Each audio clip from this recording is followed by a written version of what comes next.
Hi friends, అందరు ఎలా ఉన్నారు? బాగున్నారా? ఈరోజు నేనైతే చికెన్ కర్రీ చేస్తున్నాను. మేము ఎలా చేస్తానో చూపిస్తాను. అంటే చికెన్లో చాలా రకాలుగా వేసుకోవచ్చు కదా. నేను ఎక్కువ చేసే పద్ధతి ఇదేనండి. చాలా సింపుల్గా ఏం లేకుండా తక్కువ టైంలో ఈజీగా వేసుకుంటాను. ఒక మూడు టేబుల్ స్పూన్ల నూనె అయితే పోసుకోండి. నూనె అయితే వేడైందండి. ఇప్పుడు కట్ చేసిన ఉల్లిపాయ ముక్కలు వేసుకుందాము. ఒక పెద్ద ఉల్లిపాయ తీసుకోండి. ఉల్లిపాయ ముక్కలు ఎక్కువ వేసుకుంటే చికెన్ గ్రేవీ అనేది చిక్కగా వస్తుందండి, బాగుంటుంది.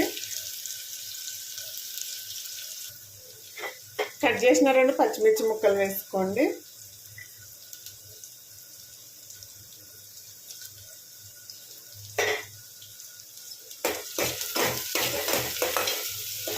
చాలా బాగుంటుందండి చికెన్ కర్రీ అయితే.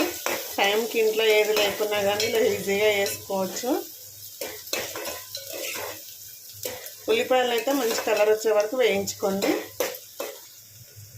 కొద్దిగా పుదీనా వేసుకుందాం ఇందులో.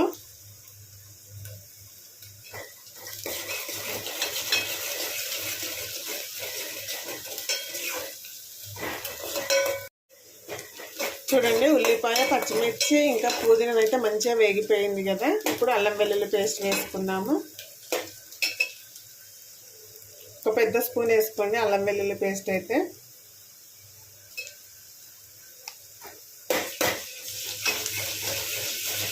ఈ పేస్ట్ని ఇట్లా మంచిగా వేయించుకోండి.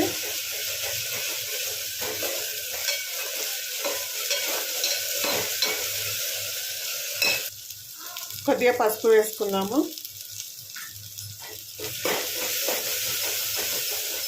అల్లం వెల్లుల్లి పేస్ట్ వేయగానే స్మెల్ అయితే మస్తు వస్తుంది.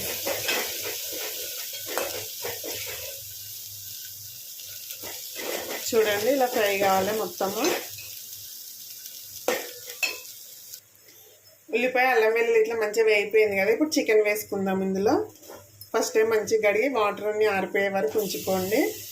అప్పుడే నీచు స్మెల్ అనేది అస్సలు ఉండదండి చికెన్లో అయితే. మంచిగా కలుపుకుందాం. ఇప్పుడు చికెన్ అయితే వేసుకున్నాం కదా.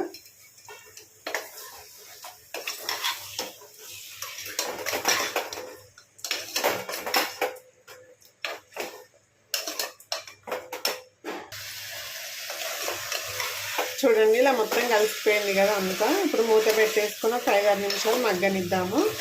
మధ్యలో మధ్యలో కలుపుకోండి. చికెన్లో వాటర్ వస్తాయి కాబట్టి ఏం మాడిపోదండి కర్రీ అయితే. మూత పెట్టేసుకున్నాము.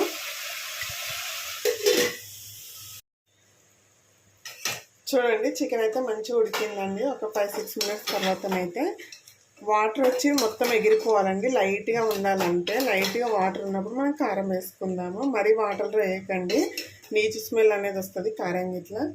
కారం వేసుకుందాము. తగినంత కారం వేసుకోండి.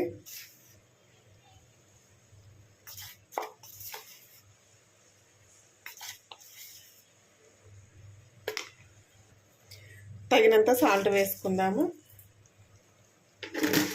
ఇప్పుడు ఇదంతా మంచిగా కలుపుకోండి. ఉప్పు కారం ముక్కలకు పట్టేటట్టుగా.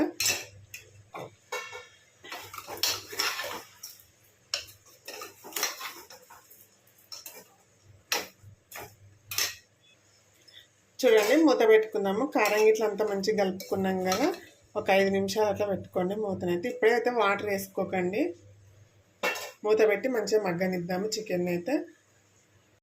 చూడండి, చికెన్కి అయితే మంచిగా ఉప్పు కారం అనేది మంచిగా పట్టి నూనె పైన తేలుతుంది కదా. ఈ టైంలో కొద్దిగా వాటర్ వేసుకుంటున్నాను. లైట్గా వేసుకుంటున్నానండి, ఎక్కువనైతే వేయట్లేదు. సో మీ ఇష్టం, గ్రేవీ ఎక్కువ కావాలంటే ఎక్కువ వేసుకోండి.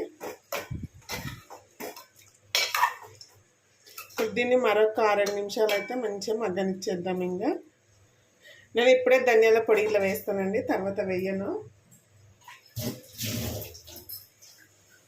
ఇప్పుడే వేస్తే ఏమవుతుందంటే గ్రేవీ అనేది కొద్దిగా థిక్నెస్ వస్తుందండి. టేస్ట్ అనేది చాలా బాగుంటుంది. మనం పూరికి తిన్నా, చపాతీకి తిన్నా, దేనికి కానీ పల్చగా లేకుండా. ఒక టీ స్పూన్ ధనియాల పొడి వేసుకోండి. కొద్దిగా గరం మసాలా వేస్తున్నాను. ఇప్పుడు దీన్ని అయితే మంచిగా మగ్గనిద్దామండి. ధనియాల పొడి ఇట్లా ఇప్పుడే వేసినాం కదా.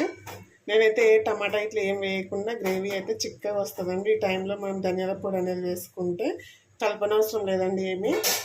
అలాగే మంచిగా ఉడకనిద్దాం ఇప్పుడు దీన్ని అయితే. చూడండి కూర అయితే ఆల్మోస్ట్ దగ్గర పడింది. ఇంకొక 2 నిమిషాలు అయితే ఆఫ్ చేసేస్తానండి. చూడండి ఫైనల్గా అయితే చికెన్ కర్రీ రెడీ అయిందండి. ఇలా నూనె పైన తేలిందంటే కర్రీ రెడీ అయినట్టే. ఇప్పుడు స్టవ్ ఆఫ్ చేసేసుకుందాము. మీ దగ్గర కొత్తిమీర ఉంటే వేసేసుకోండి. నా దగ్గర ప్రస్తుతానికి లేదండి, అందుకే నేనైతే వేయట్లేదు. చూడండి గ్రేవీ అనేది ఇలా థిక్గా వచ్చింది కదా. అప్పుడప్పుడు ఇలా వేసుకోండి, చాలా బాగుంటుంది. ఏ మసాలాలు లేకున్నా ఏది లేకున్నా చాలా టేస్టీగా ఉంటుందండి కర్రీ అయితే. వీడియో నచ్చితే లైక్ చేయండి, షేర్ చేయండి, అలాగే మన ఛానల్ని సబ్స్క్రైబ్ చేసుకోండి. ఓకే మరి బాయ్.